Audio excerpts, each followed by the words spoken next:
SER Podcast. En la cadena SER, Hora 25. Aimar Bretos. El diario El País acaba de publicar nuevos audios que demuestran la vinculación del último gobierno del PP con las cloacas del Estado y cómo ese gobierno del PP se valió de Villarejo y sus maniobras pútridas para proteger los intereses políticos de Rajoy y su ejecutivo. Los audios que acaba de publicar El País demuestran cómo el jefe de gabinete del ministro Jorge Fernández Díaz, el que después fue su secretario de Estado de Seguridad, Francisco Martínez, planificó con Villarejo la publicación de un informe contra dirigentes independentistas con noticias falsas de corrupción en plena campaña electoral catalana de 2012. Vamos a ponernos en situación. 2012.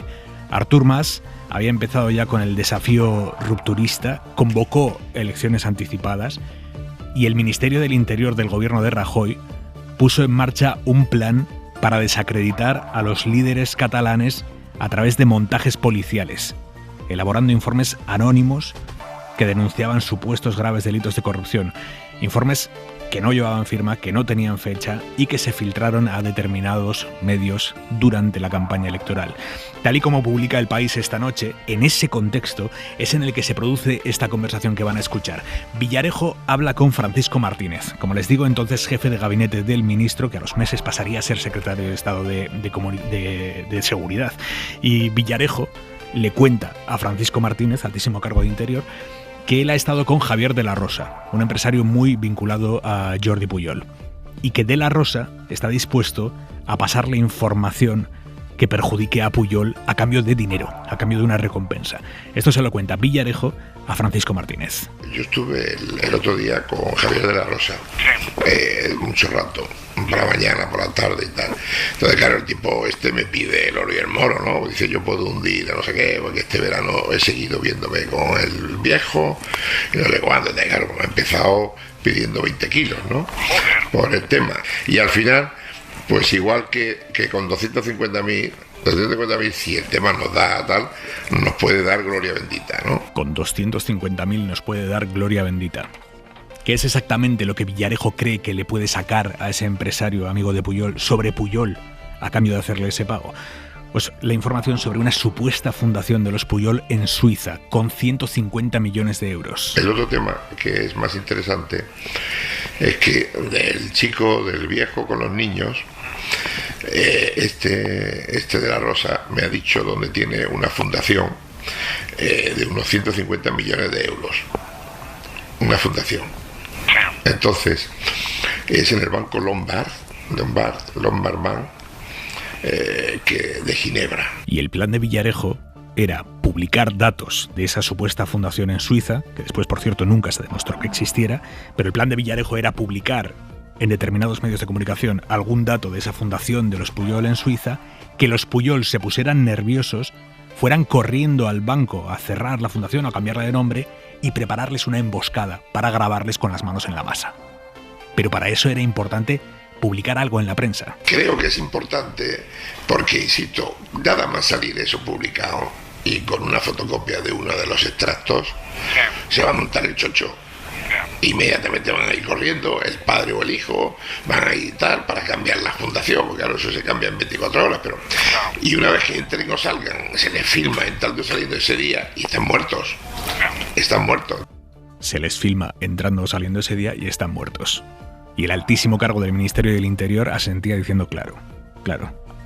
Era el jefe de gabinete del ministro. No se opuso en ningún momento a lo que estaba escuchando. Es más, Villarejo le propuso a Francisco Martínez que cuando el director adjunto operativo de la policía, Eugenio Pino, le llamara a Interior a contar toda esta operación, él, Francisco Martínez, se hiciera el sorprendido. Y Martínez le dice a Villarejo que sí, que claro que se hace el sorprendido. Yo, si quieres, llamo yo ahora a Eugene, le explico el tema de operativo y que él luego te llame a ti y tú te das por novedad. Cuando hablan de Eugene es Eugenio Pino, el director adjunto operativo de la policía. ¿Tú te das por sorprendido? Y dice, sí, yo me hago el sorprendido. Pero para que esta operación saliera adelante, para que esta emboscada a los Pujol saliera adelante, hacía falta publicar en la prensa esa supuesta información de una fundación en Suiza que les iban a pasar. Y decidieron dársela al diario El Mundo para que éste la publicara. Ojo a cómo es el propio jefe de gabinete del ministro el que le dice a Villarejo: ¿dónde vas a poner el extracto? ¿En El Mundo? Y Villarejo dice que sí. ¿Y el extracto lo vas a poner dónde? ¿En El Mundo? Sí. Es que ese es el sitio. El extracto junto con uno de los informes duros y tal va a ir El Mundo, porque ellos ya a partir de ahí van a radicalizar más posturas y van a ser más drásticos. 3 días después de esa conversación, El Mundo empezó a publicar el contenido de un supuesto informe policial que vinculaba cuentas en Suiza de Pujol y Artur Mas con la corrupción de CIU. De hecho, se publicó el titular: «Los Pujol tienen 137 millones en Ginebra según la policía». Aludía el periódico a un supuesto informe de la UDEF que no existía. Nunca se demostró, además, que existiera ninguna fortuna oculta de los Pujol en Suiza, sí en Andorra, pero eso fue otra investigación, por la que el expresidente catalán y parte de sus hijos están procesados en la Audiencia Nacional. Cuenta El País en esta información que años después de aquella conversación, Villarejo presumió en una conversación con Esperanza Aguirre de haber elaborado él aquel informe contra los independentistas catalanes. Y leo literal, esto lo dijo Villarejo a Esperanza Aguirre: «Como imagino que algo de eso sabrás, el autor del famoso borrador Cataluña humildemente soy yo. En eso al menos el presidente tuvo la deferencia de darme las gracias personalmente, porque luego pasa el tiempo y la gente es muy olvidadiza, y no me gusta tener concepto de Kleenex». Esto lo dijo Villarejo a Esperanza Aguirre. El presidente tuvo la deferencia de darme las gracias personalmente. Subraya El País en su información que no se ha acreditado nunca esto de lo que fardaba Villarejo, que Mariano Rajoy le felicitara por su supuesto informe fantasma sobre Cataluña, sobre determinados líderes independentistas. Bueno, estos son los audios, la información que publican esta noche en El País José Manuel Romero, Iker Vega y Elena San José.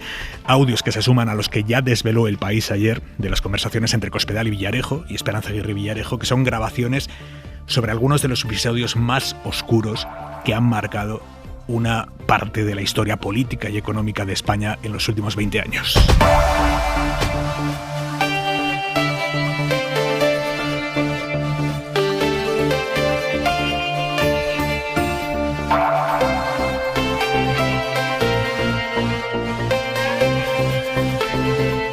La mesa de análisis de Hora 25 la componen esta noche 3 periodistas. Fernando Garea, ¿cómo estás? Hola, buenas noches. Esther Palomera, buenas noches. Buenas noches, Aimar. Y José Antonio Zarzalejos. Muy buenas noches, Zarzalejos.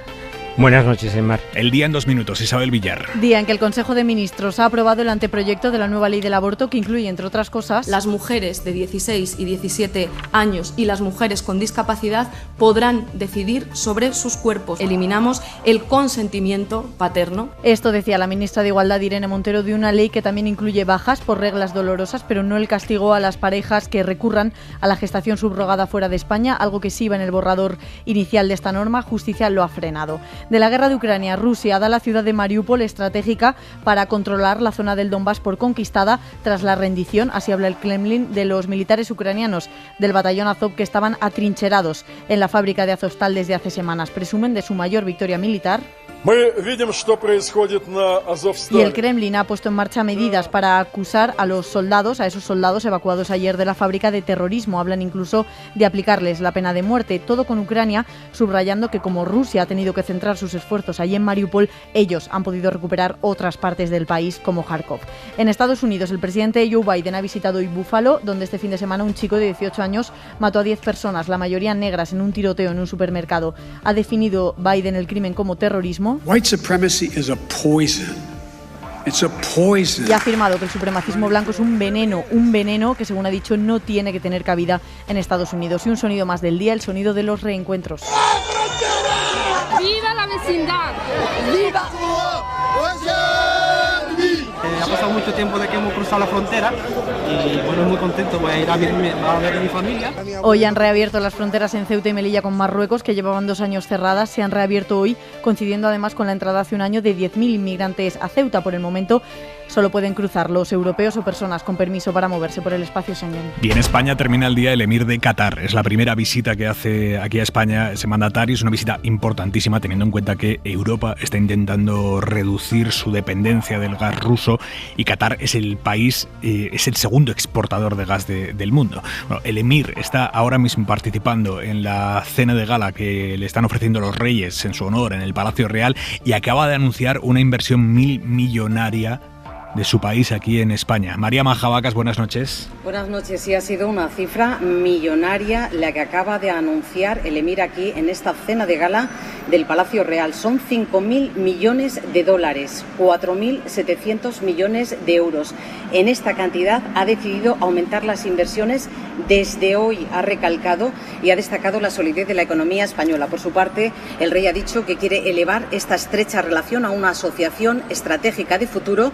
España quiere reforzar su presencia en la economía del Golfo y tener un vínculo más estable. El emir ha invitado a los reyes a Qatar al Mundial de Fútbol del 2022. A la cena han asistido el presidente del Gobierno, varios ministros y muchos empresarios, sobre todo del sector de la energía. La cena continúa aquí en el Palacio Real. Gracias, María. Y en la Contra de Hora 25...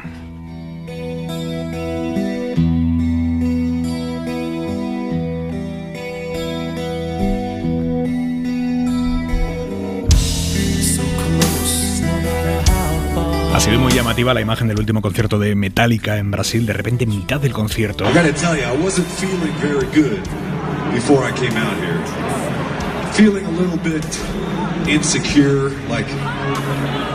cantante James Hetfield decía que antes de ir allí se había sentido inseguro, que cree que es viejo, que ya no podría actuar más, todo fruto de su cabeza, de sus pensamientos, decía. Y ahí en mitad del escenario Hetfield se rompe, se echa a llorar. El resto de la banda lo abraza mientras el público le aplaude con muchísima fuerza. Manuel Javois, buenas noches. ¿Qué tal, Aymar? Buenas noches. El límite, todos tenemos un límite.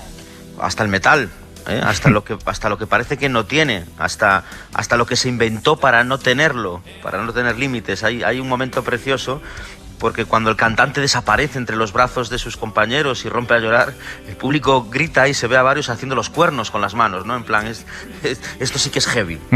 ¿Qué tiempos? A mí me gustan muchísimo estas cosas porque más allá de poner los pies en la tierra sobre cuestiones tan básicas y tan necesarias, imagino a los del mundo de ayer, a los de ya nada es como antes, a punto de tirarse por la ventana.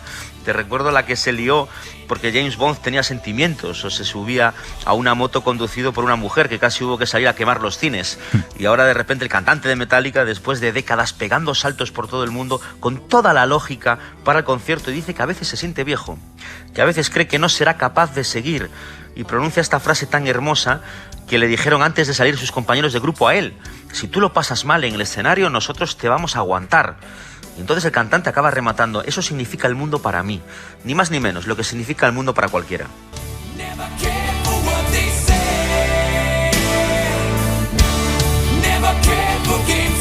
Hasta mañana, Javois, descansa.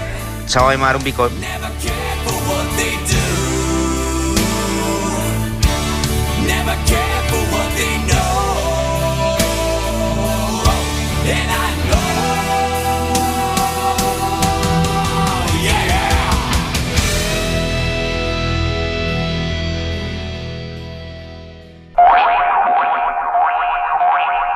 Y José Antonio Zarzalejos, Esther Palomera y Fernando Garea, os planteo ya directamente qué os sugiere el contenido de los nuevos audios que ha publicado El País esta noche y que demuestran cómo el gobierno del PP, el último gobierno del PP, se valió de Villarejo y sus cloacas para, en este caso que hemos escuchado, atacar a opositores políticos, independentistas, con informes policiales falsos. Garea, empiezo por ti.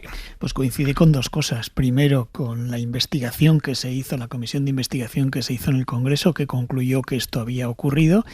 Y coincide también con las anotaciones del diario de Villarejo, donde él habla con todo detalle de lo que llama Operación Barna y sus contactos con Francisco Martínez por orden del número 1, creo que le llama, se supone que es Jorge Fernández, sus reuniones con Code de la Rosa, etcétera, y demuestra que efectivamente todo esto se produjo. Y cuadra poco con el hecho de que la Fiscalía Anticorrupción y la Audiencia Nacional, el juez García Castellón, si no me equivoco, no quisieron investigar esta parte de la creada Operación Cataluña y que efectivamente tenía por objeto algo, en mi opinión, muy grave, que es intervenir en previa a unas elecciones. Independientemente de que el clan Pujol pudiera tener asuntos de corrupción, lo que se buscaba era hacerlo estallar precisamente cuando se iban a producir elecciones. En este caso, de lo que conocemos ahora de los audios, pero también, por ejemplo, cuando se filtró una supuesta cuenta que luego fue falsa de Xavier Trias, que entonces era candidato al Ayuntamiento de Barcelona. Un número de cuenta que el propio banco suizo desmintió, dijo que era falso y que Trias no tenía el dinero. Por eso lo grave es cómo se intenta influir en unas elecciones que están a punto de celebrarse en ese momento. Y además, a través del mismo modus operandi de lo que acabamos de escuchar. Lo hicieron igual con Unidas Podemos, por cierto. Esther. Bueno, yo creo que coinciden, o por lo menos el contenido es muy similar a otras grabaciones que se publicaron ya del exministro Jorge Fernández Díaz, junto al director de la Oficina Antifraude de Cataluña, Daniel de Alfonso, en los que hablaban claramente de fabricar casos de corrupción que pudiesen imputarse a todo el entorno del independentismo, ¿no? Y a mí lo que me sugiere es la falta de respeto rotundo que tenía el Partido Popular y aquel gobierno por el adversario político, por supuesto, el poco respeto o nulo que tenían por la ley y desde luego el poco respeto o nulo que tenían por la democracia, ¿no? Es decir, esta utilización bochornosa, necia, soez, vidriosa, se me agotan los calificativos, de la utilización de las instituciones públicas en beneficio propio y para la destrucción del adversario, ¿no? Yo creo que dice muy poco del Partido Popular. Creo que no se ha investigado lo suficiente de lo que manejaba y cómo manejaba el exministro de Interior Jorge Fernández Díaz, que es un personaje que da para muchísima literatura, pero todo esto, y quiero subrayarlo, hubiera sido imposible de amañar o de hacer si no hubiera sido con la estimable colaboración de determinados medios de comunicación que publicaban uno tras otro informes fabricados ad hoc para la destrucción del adversario político, ¿no? Y yo creo que este papel, que es bochornoso de la política, ¿no?, y que tenemos que subrayarlo continuamente, también tenemos que subrayarlo de determinada prensa, ¿no?, que colaboraba con gran entusiasmo en este tipo de maniobras. Zartalejos. Hombre, en el plano político es deleznable, porque es la utilización abusiva, prepotente, de no solo del poder público, sino de los propios funcionarios, de la propia fuerzas y cuerpos de seguridad del Estado, en este caso de la policía, para una finalidad indudablemente ilegal, y desde el punto de vista político pues es deleznable. Cierto que parte sustancial de lo que el país acaba de publicar se conocía, pero claro, una cosa es conocerlo en apuntes y otra es escucharlo de viva voz, ¿no? Además, de esa forma un poco, no sé, diría rabalera por parte de Villarejo. Y en el plano jurídico, pues es que si hay algo nuevo que revelen estas cintas, estos audios, no creo que haya otra alternativa que la actuación del Ministerio Fiscal a través de, bueno, una petición por lo menos al juez de abrir nuevas diligencias o de revisar aquellas otras que no estén complementadas con datos que estos audios, que se tienen que adverar lógicamente en el tribunal, en el juzgado de instrucción, aporten y que no hayan sido considerados. ¿Para qué? Bueno, para que si hay un ilícito penal, pues los responsables reciban el castigo adecuado.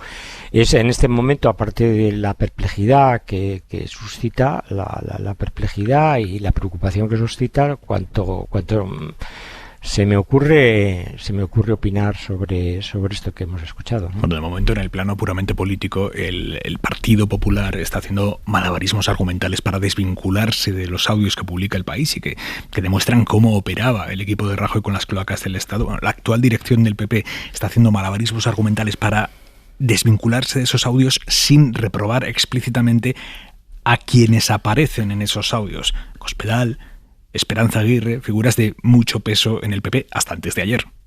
Ima Carretero, buenas noches. ¿Qué tal? Buenas noches. La actual dirección del Partido Popular se desvincula del contenido de las grabaciones. Nuestro partido es absolutamente respetuoso con el Estado de Derecho y respetuoso con las decisiones judiciales. Si se quiere traer a colación grabaciones de hace una década, pues es evidente que cada uno está en su derecho de traerla. De este argumento no se ha movido Alberto Núñez Feijóo ni tampoco su equipo. En Génova aseguran que no les preocupa el impacto de los audios, creen que es un tema amortizado. Pero no se lo pone fácil el resto del hemiciclo. Hoy solo Vox ha pasado de puntillas. Desde la Moncloa, la portavoz del Gobierno ha señalado directamente a Núñez Feijóo. Negarse a hablar de ello no va a hacer que se borre lo ocurrido.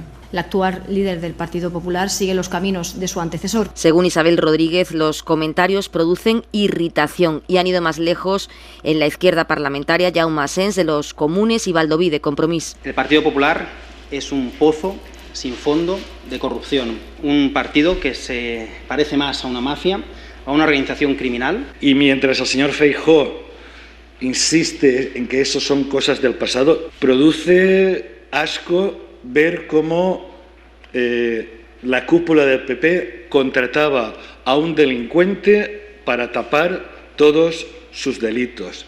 Y quien sí cree que este tema puede tener repercusiones en el presente es el portavoz de Podemos, Pablo Echenique. La pregunta ahora es si quedan residuos de esas cloacas. Podemos y el resto de los grupos de izquierda han pedido una comisión de investigación en el Congreso para buscar restos de las cloacas, para ver si tienen conexión con el espionaje a los independentistas, y el PSOE por ahora no ha dicho la última palabra, decidirá el próximo martes. ¿Tiene recorrido esa comisión de investigación, Garea?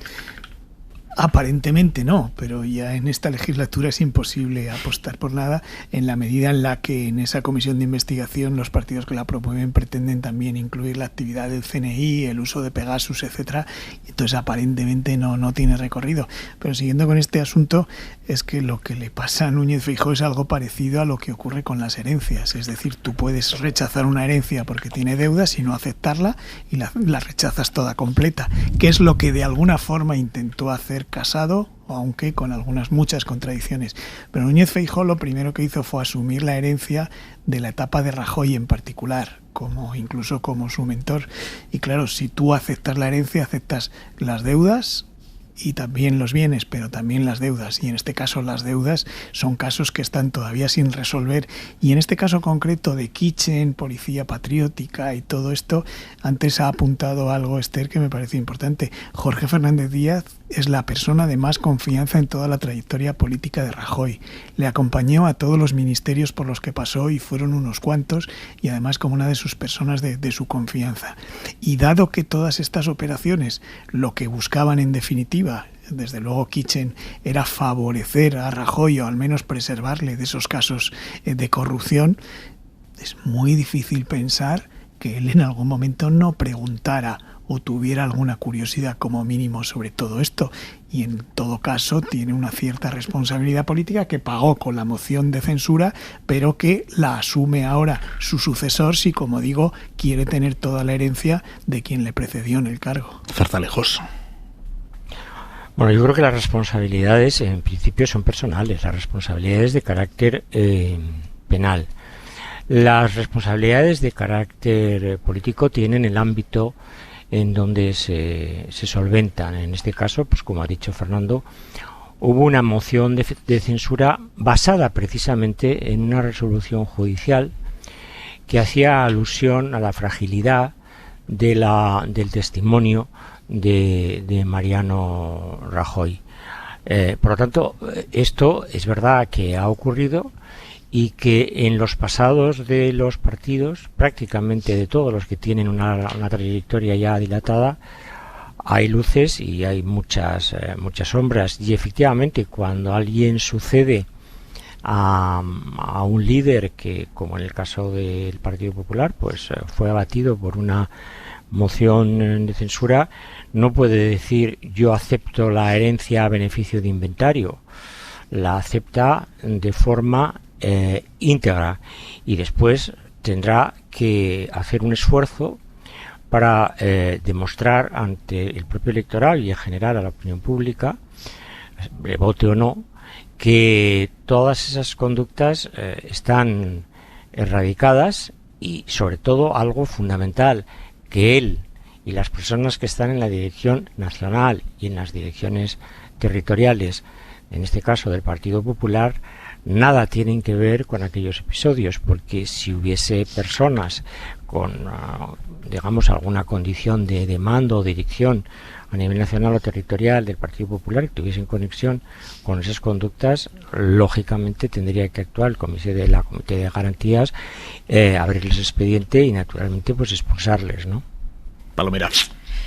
Bueno, yo creo que el pasado siempre atrapa y a veces puede llegar incluso a estrangular.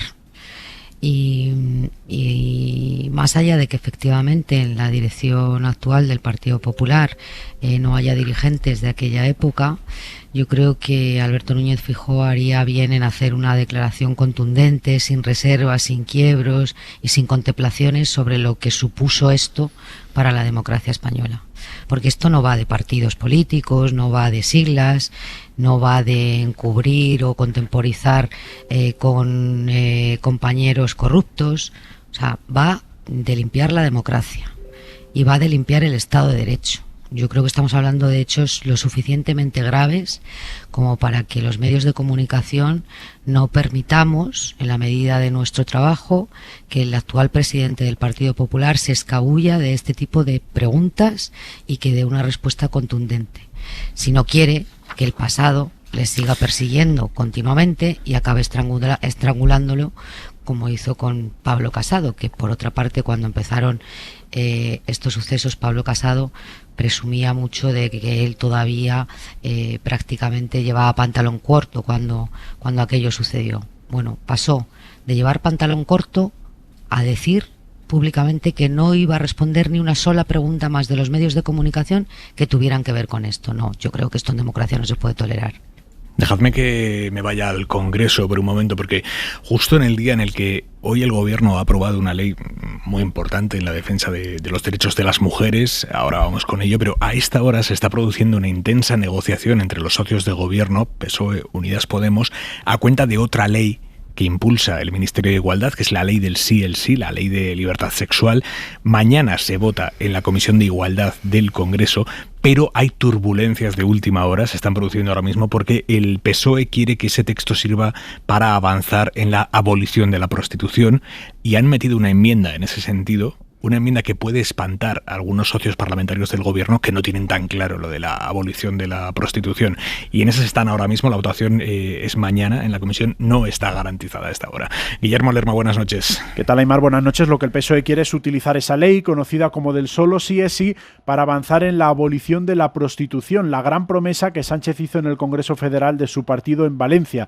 Así que mañana el Grupo Parlamentario Socialista intentará incorporar al dictamen que se vota en la Comisión de Igualdad una enmienda que lo que hace es endurecer las penas y perseguir a aquellas personas que se lucran alquilando inmuebles que favorecen, promueven o facilitan la prostitución. Eso es lo que dice literalmente el texto, y la idea de los socialistas es sacarlo adelante con el apoyo del PP, que no garantiza su respaldo al conjunto de la ley, pero que en ese punto en concreto comparte la visión de Ferraz. Lo que ocurre es que si ese apartado se aprueba, los apoyos con los que el Ministerio pretendía tramitar la ley en su conjunto podrían saltar por los aires. Grupos como Esquerra, Bildu, PNV, pero también Junts o Ciudadanos no garantizan su voto a favor si el PSOE consigue modificar el texto. Consideran que esa redacción criminaliza a las mujeres que quieren ejercer la prostitución voluntariamente y sin coacción. Hay preocupación en el Ministerio de Igualdad a esta hora, ven peligrar una de sus medidas estrella y proponen a todos los partidos retirar los artículos de la ley que han generado discrepancias para debatirlos en una futura norma específica sobre trata. Aunque hasta ahora, Aimar, el PSOE mantiene su posición, dice que tiene autonomía para defender su posicionamiento como grupo, y recuerdan además que en otras normas ha sido Unidas Podemos quien ha intentado modificar leyes aprobadas por ministerios en manos del ala socialista del Ejecutivo. Gracias, Guillermo. Por lo tanto, turbulencias en la negociación negociación de una ley en favor de los derechos de las mujeres, el día en el que el Consejo de Ministros ha aprobado otra ley, en este caso el anteproyecto de la nueva ley del aborto. Es una ley de la que llevamos hablando una semana por la polémica de las bajas dolorosas por la regla. Finalmente hay bajas por reglas dolorosas, incapacitantes, bajas que va a costear el Estado. Es un texto que además incluye una novedad importantísima sobre el meollo de la cuestión, que es el aborto, que las chicas de 16 años van a poder abortar sin permiso de sus padres. Vamos a repasar cómo quedan esos puntos, los más llamativos de la norma, también el de la gestación subrogada, los vientres de alquiler, porque el primer borrador de la ley planteaba perseguir incluso internacionalmente, perseguir judicialmente a las parejas españolas que recurrieran a esta práctica fuera de España, pero eso finalmente se ha caído de la ley. Ahora esta ley, en cualquier caso, le queda un largo recorrido parlamentario. Mariola Lourido, buenas noches. Buenas noches, Aimar. A la nueva ley todavía le queda un largo camino por recorrer, visto el enorme retraso y el lío con la del solo sí es sí. Igualdad ha anunciado que la del aborto se va a tramitar por la vía de urgencia para que entre en vigor el año que viene. Los derechos de la salud menstrual son el apartado estrella, con las bajas por reglas dolorosas e incapacitantes pagadas desde el primer día por el Estado. La condición es que exista un dolor incapacitante vinculado a esa regla dolorosa, que en muchos casos está asociado efectivamente a otras patologías, como ovarios poliquísticos, endometriosis, etc. También las medidas para combatir la pobreza menstrual y el reparto de compresas, tampones o copas en institutos. Sobre el aborto, que en realidad era el asunto central, la norma devuelve a las chicas de 16 y 17 años lo que Rajoy les quitó: autonomía para poder abortar sin permiso familiar. Las interrupciones se harán en la sanidad pública y en el hospital más cercano, y se regula la objeción de conciencia de los sanitarios. Lanzamos, por tanto, también un mensaje internacional de apoyo a todas las mujeres que están luchando por sus derechos sexuales y reproductivos, y es aborto libre, seguro, gratuito, y un mensaje de apoyo a los movimientos feministas en Estados Unidos, en Polonia. Significativo el capítulo de agradecimientos de la ministra Montero al presidente Sánchez y a los ministerios implicados, Sanidad, Educación, Seguridad Social e incluso Hacienda, a pesar de que vetó suprimir o rebajar del 10 al 4% el IVA de los artículos para la regla. A todos gracias, excepto para la vicepresidenta Calviño, que rechazó las bajas, o para Justicia, que ha tumbado la persecución penal de las parejas que recurran en el extranjero a los vientres de alquiler. Reconocer que la explotación reproductiva es una forma de violencia y de vulneración de los derechos de las mujeres. Y a partir de ahí lo que hacemos es simplemente prohibir la publicidad de aquellas agencias o empresas de intermediación que están promocionando una actividad que ya no es legal en España. Descartadas o reducidas algunas medidas, Igualdad ha rebajado el coste anual de la ley a 104 millones de euros, la mitad para el permiso preparto de la semana 39 de embarazo. Hora 25. Aimar Bretos. Acabamos de contarles cómo el Gobierno ha aprobado hoy en Consejo de Ministros el anteproyecto de la nueva ley del aborto, que todavía tiene que dar muchas vueltas parlamentarias. Veremos finalmente en qué queda. Pero hoy el Consejo de Ministros ha aprobado también casi 1.300 millones de euros para formación profesional. 1.300 millones de euros. Pilar Alegría, ministra de Educación y Formación Profesional. Buenas noches. ¿Qué tal? Muy buenas noches. Gracias por estar esta noche en Hora 25. Encantada. 1.300 millones. ¿Qué van a hacer con esto?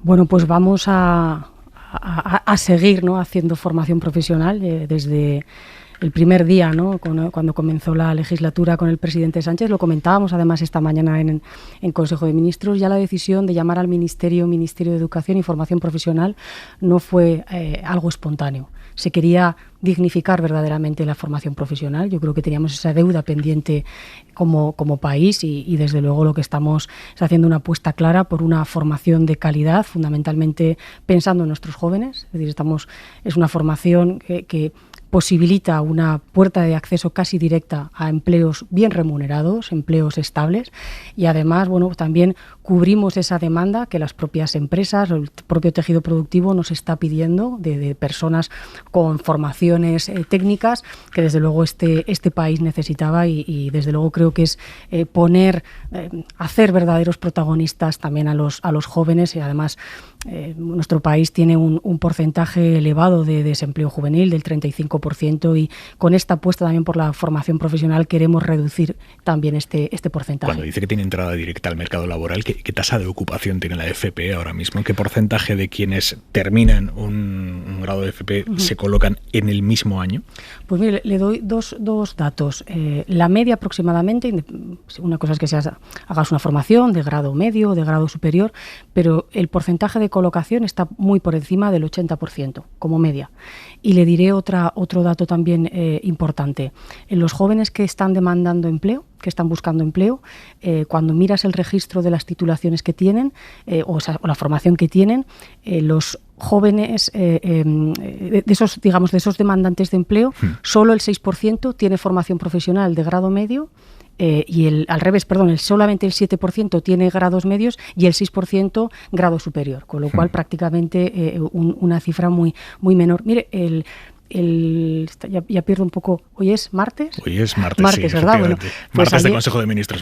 Cierto. Perdón por este lapsus. Pero ayer acompañé al presidente a Mislata y visitamos un centro de formación profesional y nos contaba, fuimos a visitar un grupo de chavales que están haciendo un grado de ciberseguridad, y nos contaba el profesor que de los casi 30 estudiantes que tenía en ese momento, en primero ya 27 estaban ya colocados. Ya tenían puesto de trabajo y faltaban solamente 3 estudiantes. Pues que hoy Antonio Garamendi, el presidente de la COE, ha dicho precisamente que faltan especialistas en ciberseguridad. Él ha dicho que faltan 25.000 profesionales en el sector de la ciberseguridad. ¿Hay que reforzar la formación en ese campo? Sí, de hecho, hemos habilitado también nuevos títulos y muchos de ellos, lógicamente, están vinculados a todo lo que son áreas tecnológicas. Estamos asistiendo a un incremento muy importante del número de chavales que se matriculan en formación profesional. Este año se ha superado el 1.000.000 de matriculados. Sí. En una década ha crecido un 45%. Y yo le pregunto, ¿el sector público tiene capacidad de absorber semejante boom de la FP? Sí, lo estamos haciendo de hecho y vamos además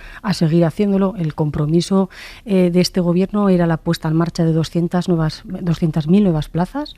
Hemos creado ya 120.000 de estos 2 cursos últimos. Vamos a poner en marcha otras 88.000 y por tanto superaremos. Mire, yo creo que, le decía al principio, teníamos esta deuda pendiente con la formación profesional.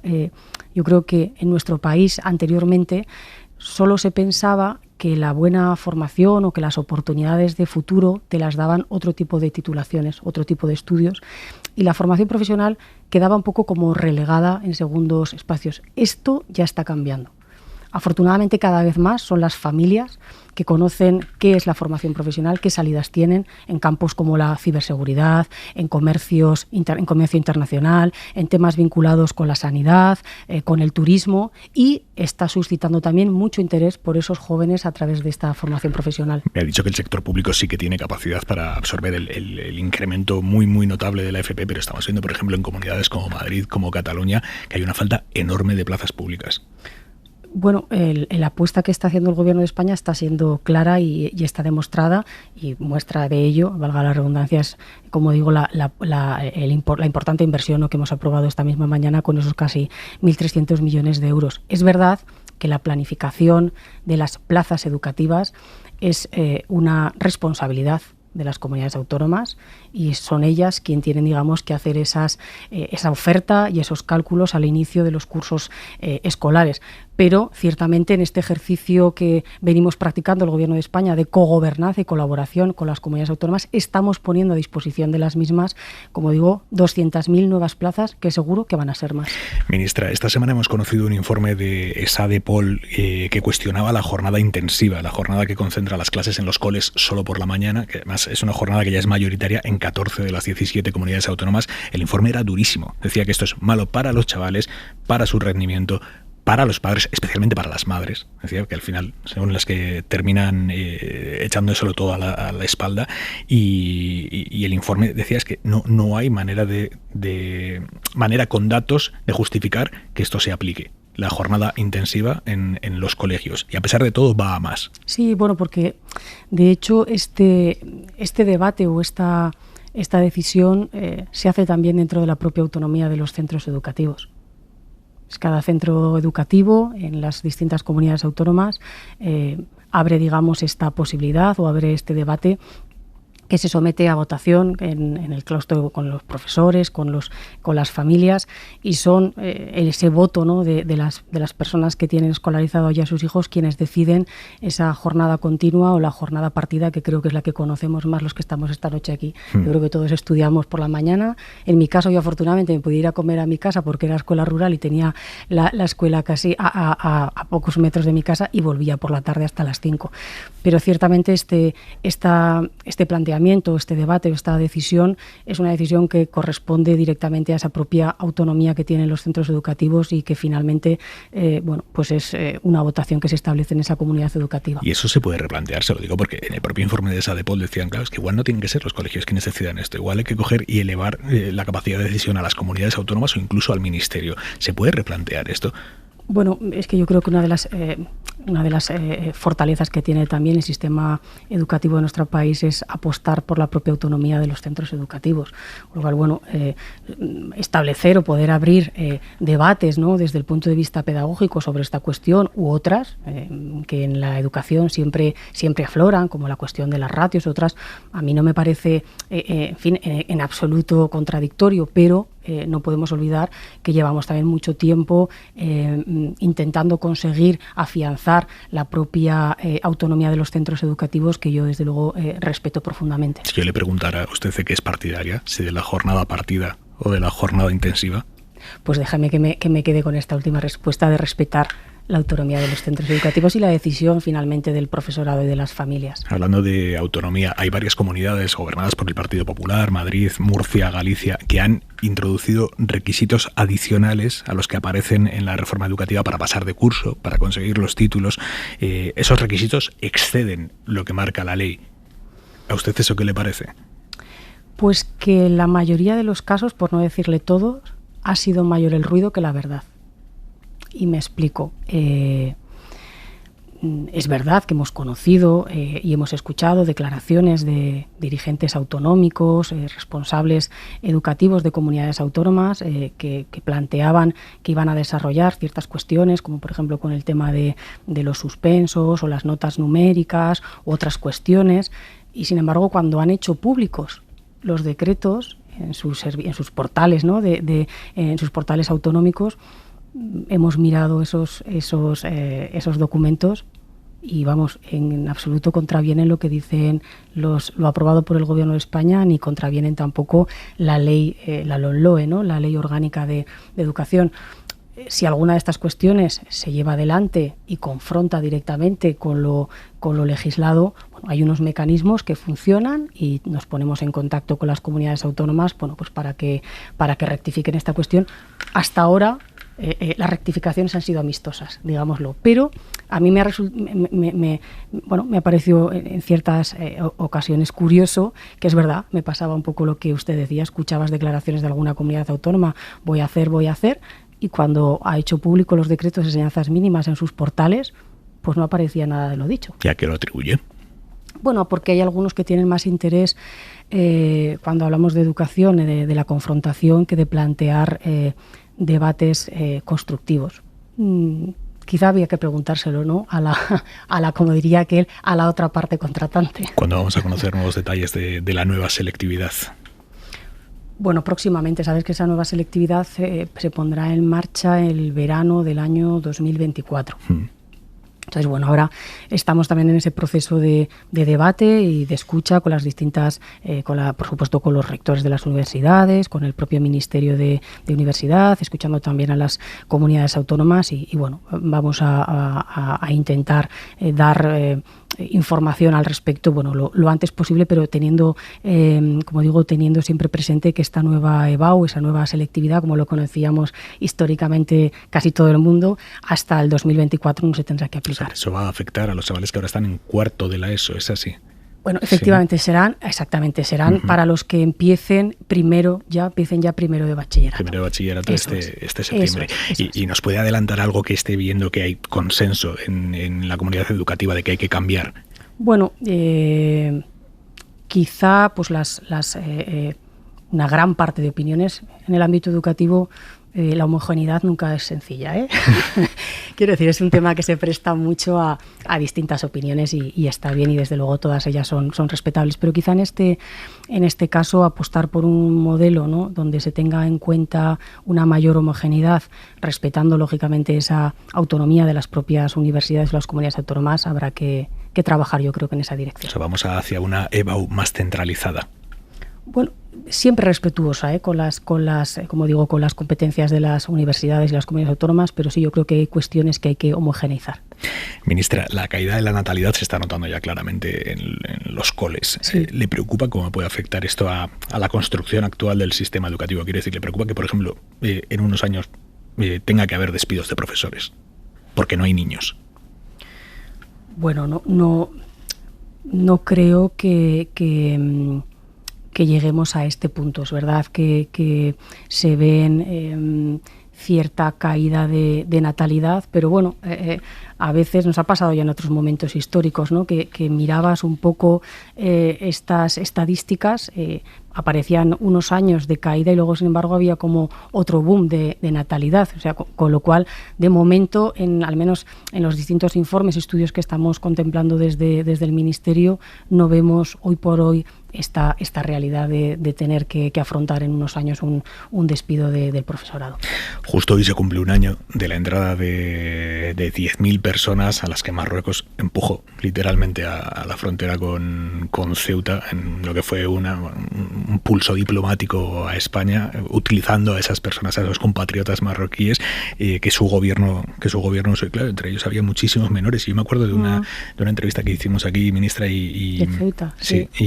Y usted nos contaba que, claro, que esto también fue un reto para el Ministerio de Educación, porque a esos chavales había que escolarizarlos, no era fácil escolarizarlos, y a día de hoy varios centenares de ellos siguen escolarizados en Ceuta. ¿Cuántos de los que entraron siguen ahora mismo en Ceuta? Pues una práctica totalidad. Quiero decir, es que la mayoría, afortunadamente, continuaron en ese proceso de escolarización, que lo digo, por favor, con toda la humildad, pero fue un reto que se asumió fundamentalmente por los profesores y las profesoras que tenemos allí en Ceuta, y posibilitaron que, en el caso de lo que era la enseñanza obligatoria, es decir, de educación infantil y educación primaria, pues aproximadamente casi 300 chavales, 300 niños, pudieran, ¿no?, escolarizarse en los 5 de los centros educativos de allí de Ceuta, y además en un clima de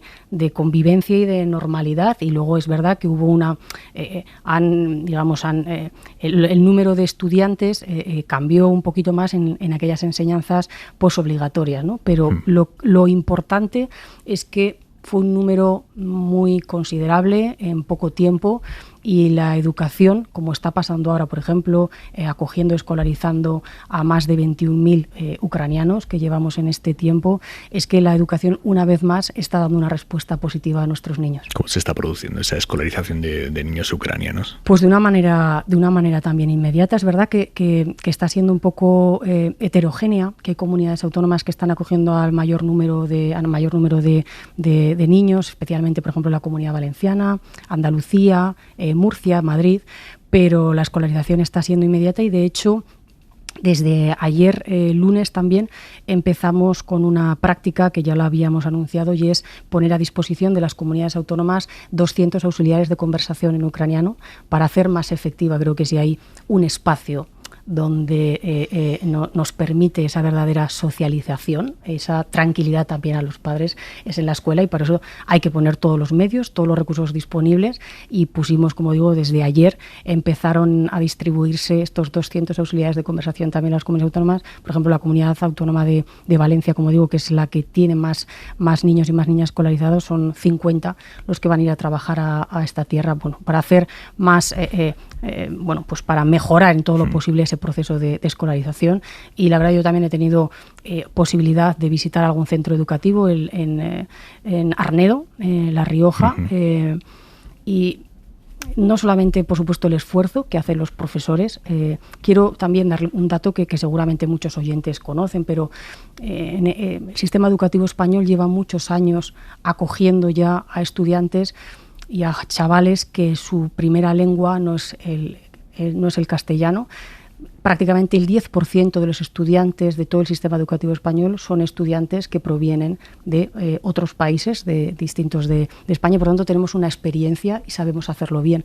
Pero aparte, como digo, del esfuerzo, ¿no?, que realizan los profesores, ver el compañerismo, ¿no?, y la manera de acoger a estos niños y a otros por parte de sus compañeros es impresionante, ¿no? Porque lo veía, por ejemplo, cuando estuve en este centro de Arnedo, que hay niños que pues vienen ya o llevan unos años aquí escolarizados y que provienen o de Ucrania o de algún país que por supuesto entiende el idioma y van, ¿no?, se corresponsabilizan, van al lado de este niño un poco para hacerles esa función de intérprete, con lo cual la verdad que merece también la pena, porque muchas veces yo reconozco que cuando respeto y entiendo los debates que se hacen de nuestro país sobre la educación, pero a veces también echo de menos que tengamos también más amor propio y más autoestima sobre las cosas que se hacen bien en la educación de nuestro país. ¿Qué le cuentan esas comunidades autónomas que tienen ahora el grueso de niños ucranianos? Claro, al final los profesores, los colegios son un buen termómetro de qué planes tienen esas familias, de si se van a quedar el próximo año, si están ya preparándose para que la estancia de esos chavales sea a largo plazo, o la intención de muchas de esas familias es un regreso pronto a Ucrania. Bueno, imagino que el deseo, ¿no?, el deseo personal de esas familias, pues entiendo que mayoritariamente sería volver si en cuanto se pudiese, ¿no? Pero la planificación que se hace en los centros educativos, y yo creo que también de una manera realista las propias familias que han tenido que venir aquí a España es, bueno, están aquí escolarizados y seguramente, ¿no?, parece que evidentemente también el próximo curso escolar lo tengan que hacer y para conseguir, ¿no?, esa buena escolarización y además hacerla en un clima positivo, y más especialmente cuando tienes en cuenta las condiciones de llegada de estos niños. Estamos también trabajando en esa colaboración de medios y recursos que el Gobierno de España pondrá también a disposición de las comunidades autónomas, porque todo esto genera evidentemente pues un refuerzo, una mayor contratación, una mayor ampliación de medios. Hay municipios, por ejemplo el municipio de Torrevieja tiene ya en este momento más estudiantes ucranianos que estudiantes de la propia municipio de Torrevieja. ¿En serio? Sí, porque claro, piensen que antes de la guerra de Putin, en España ya teníamos una comunidad ucraniana empadronados pues aproximadamente de 130.000 personas, muy localizadas, ¿no?, en municipios y en ciudades, y por tanto cuando tú vienes a un país sueles buscar esa raíz, ¿no?, esa cercanía familiar, y en el caso, por ejemplo, de Torrevieja, donde había una comunidad muy importante ya de ucranianos, nos ha pasado, bueno, que ya tenemos en este momento más niños escolarizados ucranianos que del propio término de Torrevieja. Ministra, la Generalitat de Cataluña ha recurrido hoy el auto que le obliga a ejecutar la sentencia del 25% de las horas lectivas en castellano en los colegios. Ahora el tribunal tiene que responder a este curso lectivo, le queda nada, le queda un mes. ¿Cree usted que va a dar tiempo a ejecutar esa sentencia antes de que acabe el curso? Bueno, yo es que sobre las siempre me he mantenido igual en esta posición. Sobre las sentencias yo nunca he abierto debate, porque las sentencias para una administración pública, administración educativa, para cualquier ciudadano son de obligado cumplimiento, de la misma manera que un ciudadano y una administración tiene también la posibilidad de presentar un recurso, y frente a esta cuestión el tribunal resolverá si cambia o esto hace modificar los plazos, pero desde luego a mí no me corresponde en absoluto. A mí en este caso, con el último fallo emitido por el Tribunal Superior de Justicia de Cataluña, lo que me corresponde es dar respuesta a lo que se nos solicita a través de la Alta Inspección Educativa. Que le piden que verifique el cumplimiento de la sentencia. ¿Tiene capacidad la Alta Inspección para hacer eso? Bueno, la Alta Inspección tiene reconocidas unas competencias muy claras, tanto en la propia Ley Orgánica de Educación como en las 4 sentencias del Tribunal Constitucional, y al arreglo de estas competencias nosotros emitiremos dictamen y respuesta al Tribunal Superior de Justicia de Cataluña. Yo le preguntaba si tiene capacidad cuantitativa, sí, quiero decir. ¿Cuántos son los altos inspectores de Pues mire, los altos inspectores en este momento en Cataluña efectivamente son los mismos que había, por ejemplo, que había desde el año 2003. ¿Qué me quiere decir con eso? Bueno, pues que es el mismo personal que tenemos ahora mismo, es decir, el mismo número de altos inspectores en Cataluña, que en este caso son 2 personas, son las mismas que llevan, son el mismo número de efectivos que había, por ejemplo, desde el año 2003. ¿Por qué la Abogacía del Estado no ha pedido la ejecución forzosa de la sentencia?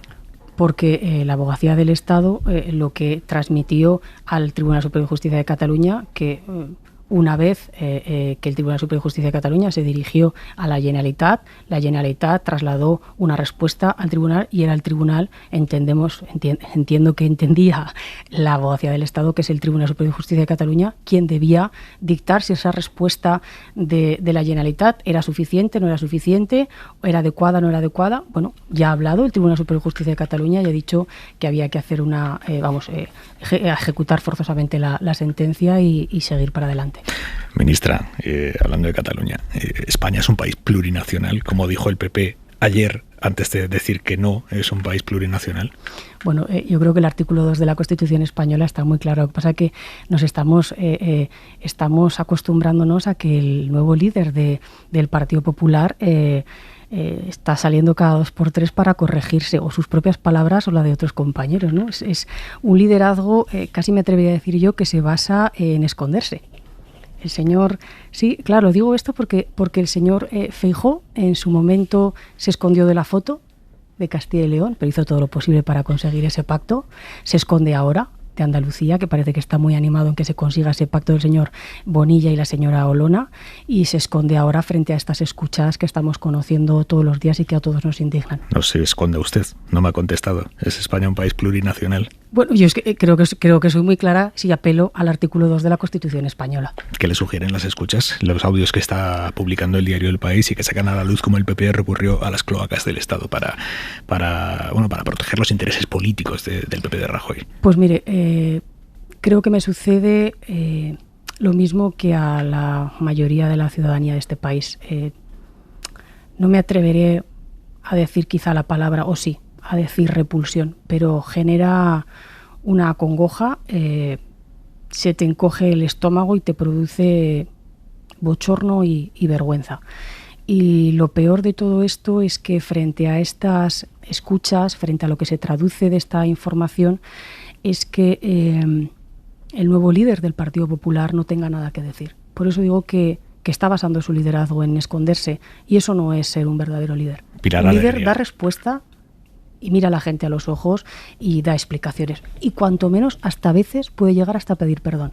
Con lo cual, no entiendo ese silencio. Ministra de Educación y Formación Profesional, Pilar Alegría, gracias por estar en la SER esta noche. A ustedes, encantada. Y empezamos a cerrar este martes 17 de mayo, Isabel Villar. En Francia hoy se ha inaugurado el Festival de Cannes y en su apertura ha participado Zelensky. Por videoconferencia, con un discurso lleno de referencias al cine, ha dicho que hace falta un nuevo Chaplin porque el cine no puede quedarse mudo ante la invasión. En el contexto de la guerra, que ha empujado a Occidente a reducir su dependencia energética de Rusia, movimiento también esta noche de Estados Unidos, van a suavizar algunas de las sanciones que impuso Donald Trump contra Venezuela, que es uno de los productores de petróleo más importantes del mundo, entre ellas la que prohibía a la petrolera estadounidense Chevron negociar con la estatal venezolana. Estados Unidos afirma que hace este movimiento a petición de la oposición para favorecer el diálogo con el régimen. La ropa para mañana, Jordi Carbó, buenas noches. Buenas noches, aunque parezca mentira, porque a esta hora todavía, por ejemplo, en el Guadalquivir están cerca de los 30 grados o por encima de los 20 en la mayor parte del país. Para mañana, primeras horas, una chaqueta no estará de más, porque el aire que tenemos es tan seco que eso ayuda a que las temperaturas durante la noche y sin viento puedan bajar. Por eso, a primeras horas, ambiente un poco fresco, especialmente en el interior, pero después este mismo ambiente seco va a hacer que el sol sea muy efectivo con temperaturas igual o un poco más altas que hoy, entre los 30 y 35 grados en la mayor parte del país, un poco más bajas en puntos costeros, donde habrá nubes, incluso algunas nieblas en el Mediterráneo, las más altas superando ligeramente los 35 en el Valle del Guadalquivir. Así que viene una ola de calor. Así es, tendremos que estar atentos sobre todo a partir del jueves y hasta el domingo. Primero en la mitad oeste de la península, destacando por ejemplo el viernes máximas que pueden llegar hasta los 40 grados en la ciudad de Sevilla, estarían rozando el récord para un mes de mayo. Y después, durante el fin de semana, el máximo de calor se va a desplazar cerca del Mediterráneo, donde en el Valle del en el Valle del Ebro también podríamos tener máximas, especialmente el domingo, de hasta casi 40 grados. Gracias, Carbó. Buenas noches. Y en el larguero esta noche hablamos de baloncesto porque Madrid y Barça juegan el jueves el pase a la final de la Final Four. Eso es. ¿Con quién vais a hablar, Manu? Buenas noches. Hola, Aimar, ¿qué tal? Pues con el entrenador del Real Madrid, Pablo Laso, que va a jugar la 7ª de los 10 años que lleva en el banquillo. Esta es la semana de la última jornada de Liga, pero es la semana en la que conoceremos también el domingo al campeón de Europa de baloncesto. Sí que sabemos seguro que habrá un equipo español en la final porque se enfrentan Madrid y Barça. Así que antes de la final de la Champions, Real Madrid-Liverpool, semifinal española Real Madrid-Barça en Belgrado, una ciudad muy baloncestística, para ver quién de los dos equipos españoles pasa a la final. En un ratito ya están en Belgrado, hablamos con Pablo Laso. Te escuchamos ahí media. Adiós, chao. Hasta ahora, Manu. Artículo 2 de la Constitución española que ha citado la ministra. La Constitución se fundamenta en la indisoluble unidad de la nación española, patria común e indivisible de todos los españoles, y reconoce y garantiza el derecho a la autonomía de las nacionalidades y regiones que la integran y la solidaridad entre todas ellas. Las nacionalidades que integran España. No lo dice Ortúzar, no lo dice Rufián, lo dice la Constitución. A partir de ahí se está haciendo un esguince argumental tremendo el PP con este asunto. ¿Qué es España? ¿Qué son las nacionalidades? Y si teniendo varias nacionalidades dentro, España es o no un país plurinacional. El enredo empezó con la entrevista en El Mundo del coordinador general del PP, Elías Bendodo. Él viene de Andalucía, es el hombre fuerte de la Junta del PP andaluz. Dice Elías Bendodo en esa entrevista: España es un Estado plurinacional. A partir de ahí, Vox, hambriento siempre de cualquier asunto que pueda servirle de munición contra el PP, Vox empieza a enviar mensajes como el de Abascal, diciendo el complejo que tienen respecto a la nación, quienes utilizan esos mensajes de España es un país plurinacional, como el de Bendodo. En ese momento Bendodo rectifica, o el PP decide que Bendodo rectifique, con la que se estaba montando. España es una nación indisoluble, compuesta por 17 autonomías y 2 ciudades autónomas, que tienen cada una identidad y unas particularidades propias. Ni combatimos las particularidades territoriales como defienden los partidos monolíticos, ni las queremos hacer prevalecer sobre otros sentimientos. Y hoy ya Núñez Feijóo intentando cortar de cuajo este debate que no le viene nada bien al Partido Popular, por lo que parece que se intuye de sus intenciones. Hoy Feijóo ya ha dicho ni plurinacionalismos ni nada. España no es un Estado plurinacional, es una obviedad y por tanto el debate, en mi opinión, no existe. Si lo que se quiere es aprovechar un error, pues cada uno es legítimo de hacerlo. Esto lo dice Feijóo, que hace 2 semanas en Barcelona, ante un grupo de empresarios catalanes, habló de la nacionalidad catalana. ¿Qué sugiere todo este debate, Palomera? Bueno, pues primero no quiero ni imaginar la cara de Bendodo cuando el señor Feijóo ha dicho que se trataba de un error y le han obligado a rectificar, porque no solamente es que la Constitución hable de regiones y nacionalidades, por lo tanto España es un Estado plurinacional, fin de la cita, está en la Constitución española. Es que el Estatuto de Andalucía habla de Andalucía como nacionalidad histórica. Y esto no lo discutió el Partido Popular en la última la reforma del Estatuto de Andalucía, que fue tan polémica como recordaréis, como la reforma del Estatuto catalán y del valenciano. A mí me parece que estos son debates en los que se enroca el Partido Popular con un mero interés político y electoral. Siempre ha utilizado el asunto de la nación o la nacionalidad, la plurinacionalidad, las identidades, etcétera, etcétera, en beneficio propio durante todas las campañas electorales, y ahora con más motivo porque le ha salido un competidor por la derecha que no tolera según qué asuntos, ¿no?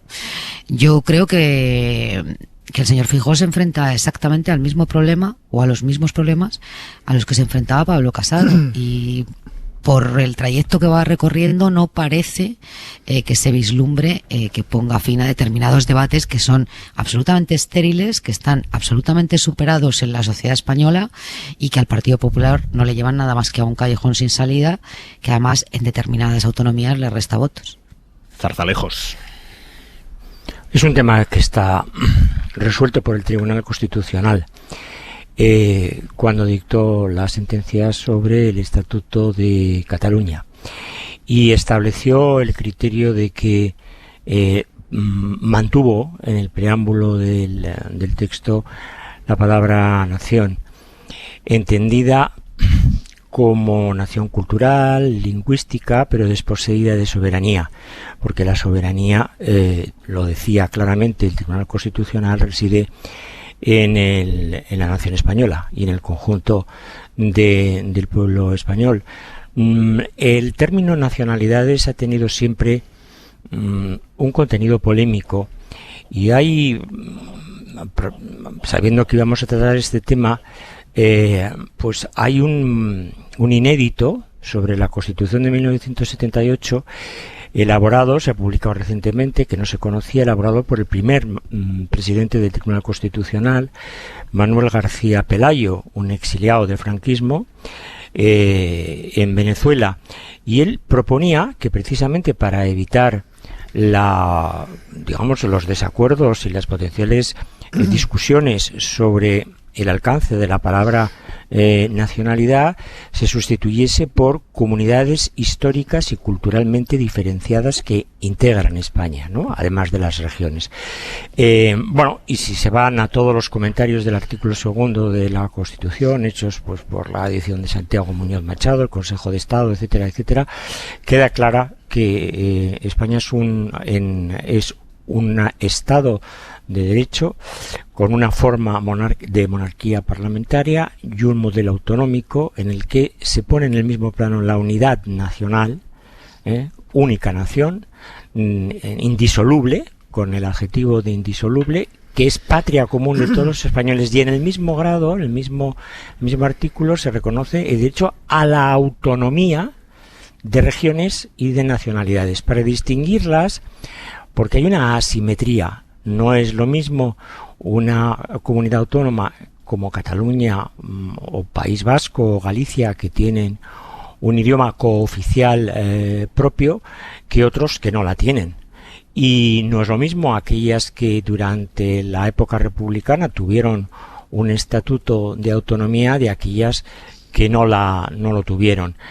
Este es a mí me parece que es un debate que efectivamente está superado, y que además, vuelvo a repetir, está claramente expuesto por el Tribunal Constitucional cuando resolvió sobre el Estatuto de Cataluña. ¿Se puede hablar de una nación lingüística, de una nación cultural? Sí, se puede. Lo que no es posible desde el punto de vista constitucional es hablar de una nación soberana. La única nación soberana es la nación española. Yo diría que en qué lío más innecesario se ha metido el PP y en qué momento tan inoportuno.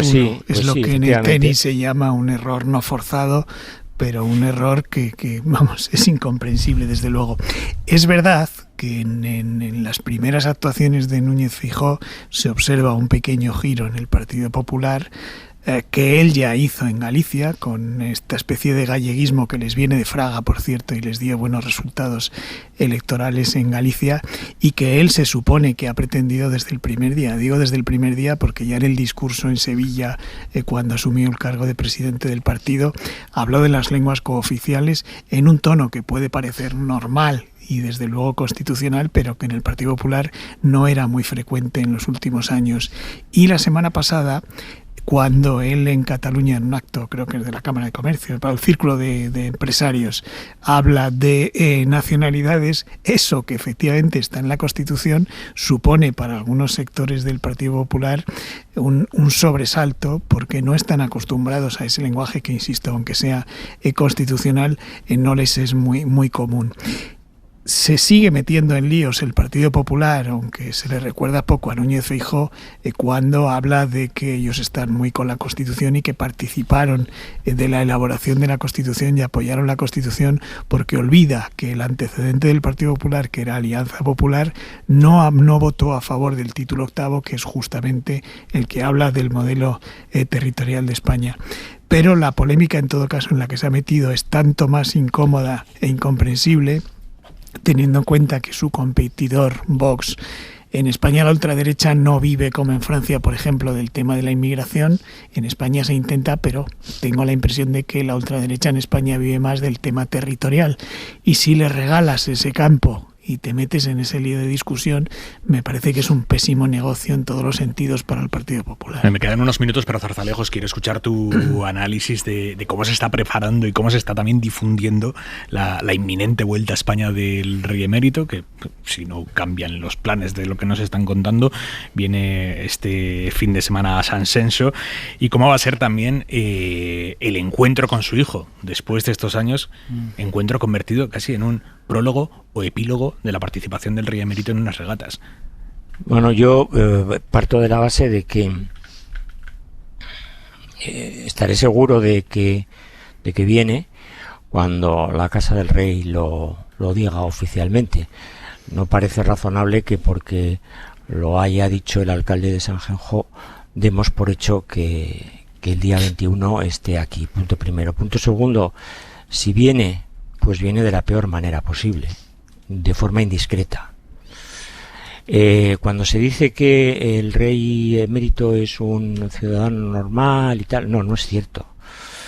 Es un ciudadano que tiene un estatus honorífico con un título de majestad y que está además aforado ante la Sala Segunda del Tribunal Supremo en los temas de carácter penal y en la Sala Primera en los temas de carácter civil. Por lo tanto, no es un ciudadano normal, porque además ha sido durante 38 años jefe del Estado. La palabra clave, yo creo, para discernir una vuelta, digamos, o un regreso a España, aunque sea temporal, digamos, correcto, sería la discreción. Me da la sensación de que si efectivamente viene este fin de semana, se va a producir de todo menos discreción. Y sí, lo previsto es que si viene, que hay que esperar la confirmación oficial, se verá con el rey, su hijo, pero se verá sin cobertura, sin convocatoria de medios de comunicación, con un comunicado de la Casa del Rey que remitirá también una o dos fotos del momento, pero nada más. Será una recepción estrictamente privada y el rey no pernoctará ni se alojará el rey emérito en la Zarzuela. Qué chusco todo. Digo, incluido este último episodio de tenerse que ir a Dubái para hablar por teléfono, que es coherente, por otra parte, con la falsa transparencia que conocimos hace poco, con el comunicado aquel del 14 de marzo hablando de algo que había ocurrido un año antes casi, y el silencio posterior. A mí me parece todo una manera tremenda de que los españoles nos enteremos de esto. Me parece todo de un chusco, lo que está rodeado, las regatas, en fin. Creo que no se puede gestionar peor por parte no del emérito, que también, sino del rey actual desde mi punto de vista. No, el rey, perdona, Fernando, vamos a ver, si hay que conocer la capacidad de autonomía y de decisión propia que tiene don Juan Carlos. Desde luego, poco hay que conocer la Casa del Rey para saber que si algo no le gusta es precisamente esta forma indiscreta de venir, de que su primer contacto con España sea en una regata, que no deja de ser un acto deportivo y festivo, además. Y eso ni le agrada a los miembros y responsables de la Casa del Rey, ni es de suponer que pues en su mano está que no ocurra así. No, en su mano no les obliga a ir a la regata, ¿no? Hasta donde sabemos los españoles, Juan Carlos I sigue siendo familia real, ¿no? Sí, es familia real, sí. ¿Y el jefe de la familia real quién es?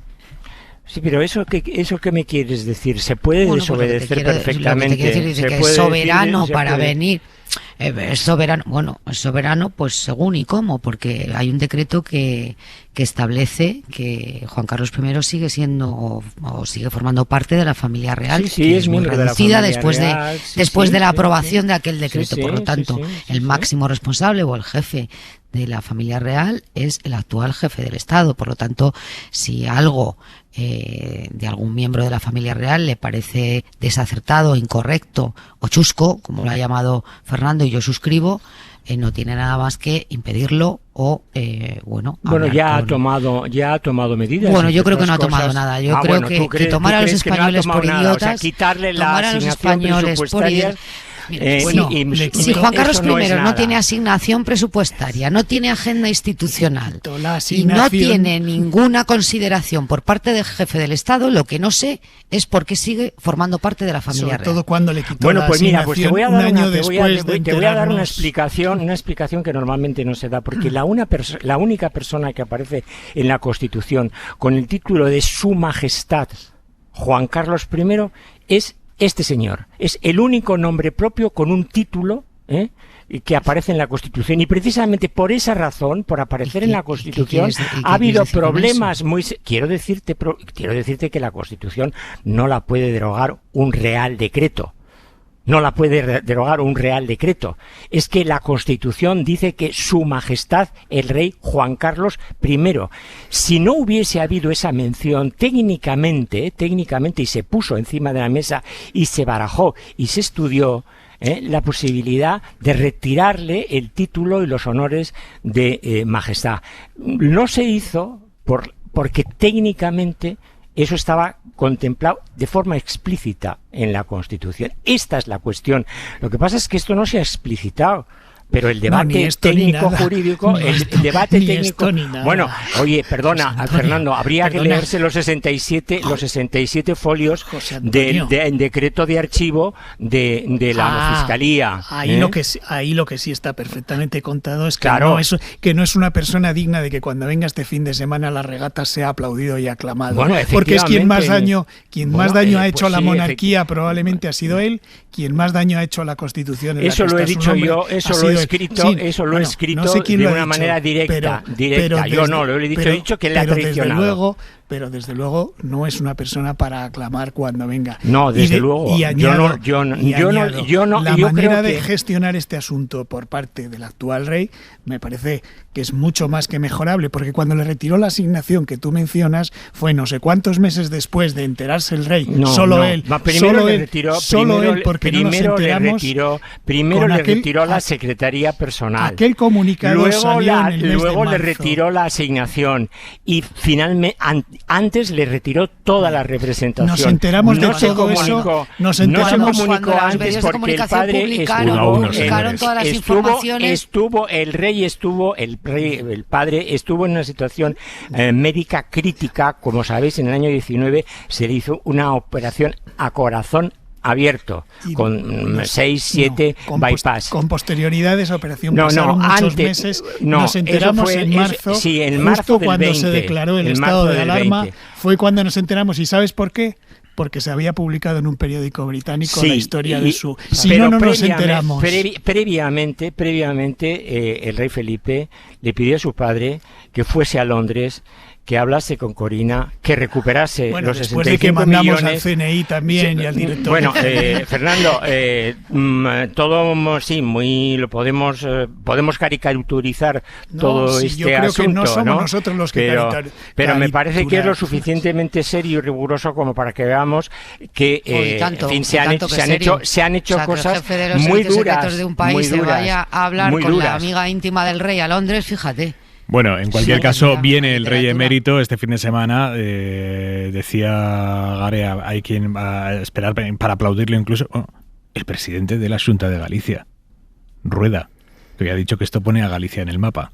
He tenido ocasión de comprobar en las anteriores ocasiones en las que estuvo aquí el rey emérito el impacto absolutamente positivo, el cariño de la gente cuando está aquí y el beneficio que supone no solo para San Senso, sino para toda Galicia desde el punto de vista del turismo, desde el punto de vista de la afluencia, desde el punto de vista de ponernos en el mapa. Y desde luego, si se confirma... Palabras de Alfonso Rueda hoy en la COPE, así que gallegos, estén ustedes tranquilos que viene el rey emérito a ponerles en el mapa. Punto y 25.